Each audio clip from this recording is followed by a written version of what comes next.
Hola, soy Ana Yareli Martínez Contreras, soy estudiante de la Universidad Pedagógica Nacional, Unidad 164, UPN, en Zitácuaro, Michoacán. Estoy cursando el primer semestre de la licenciatura en Pedagogía y en base a la materia del Estado mexicano y los proyectos educativos a cargo del profesor Pablo Rico Gallejo, hoy les voy a hablar de la Revolución Democrática de Madero y la traición de Huerta. También les voy a hablar de la Revolución Popular de Villa y de Zapata. Primero nos vamos a adentrar a lo que fue el maderismo. Este fue uno de los primeros movimientos surgidos durante la Revolución Mexicana.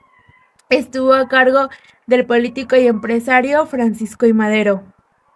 Este movimiento, dirigido por Madero, fue surgido entre los años 1909 y 1911. El objetivo principal de Madero era el derrocamiento y desconocimiento de Porfirio Díaz, principalmente salir adelante y regenerar la democracia en México con el lema sufragio efectivo no reelección, que era el lema utilizado por los funcionarios públicos en ese momento. Las ideas de Madero quedaron plasmadas en su libro que se llamaba La Sucesión Presidencial 1910. Madero se lanzó como candidato a la presidencia en contra del general Díaz, pero este lo mandó encarcelar justo días antes de las elecciones y de esta forma el general Díaz pudo ganar las elecciones. Pero mientras Madero estuvo encarcelado, este pudo idear un plan que fue el Plan de San Luis, con la finalidad de derrocar y que se desconociera al general Díaz en la presidencia.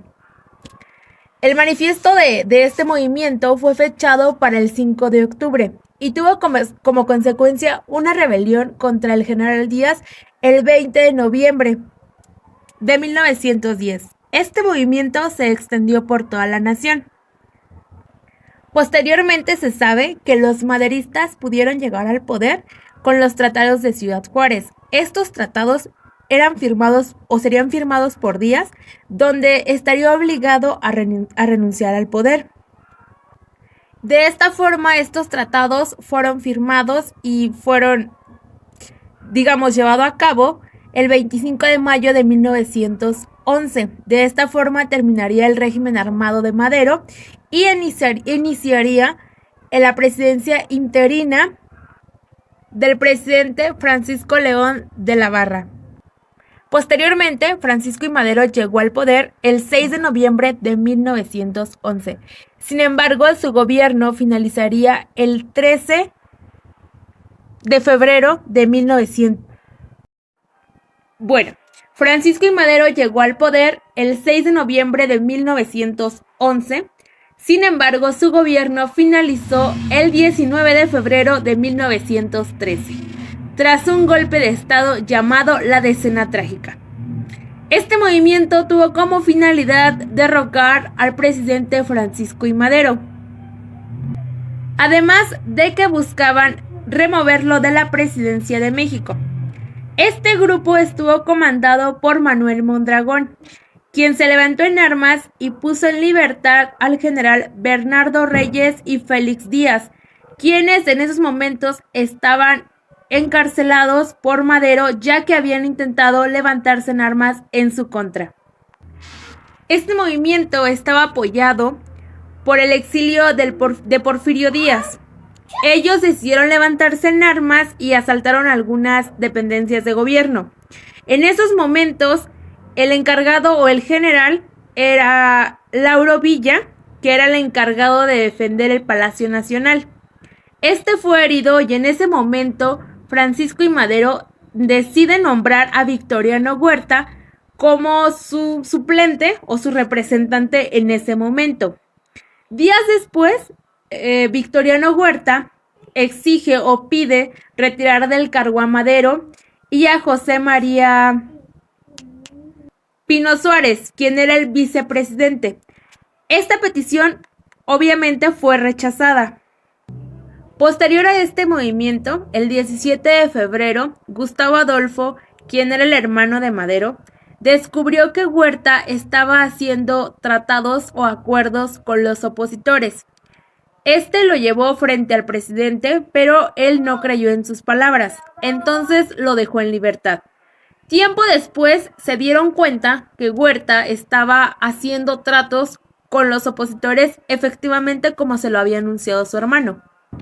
Tiempo después, Huerta firmó un trato que era el pacto de la embajada en la sede de Estados Unidos con el embajador Henry Lanning Wilson y Félix Díaz. En esos momentos, Félix Díaz era el jefe del Ejército Federal.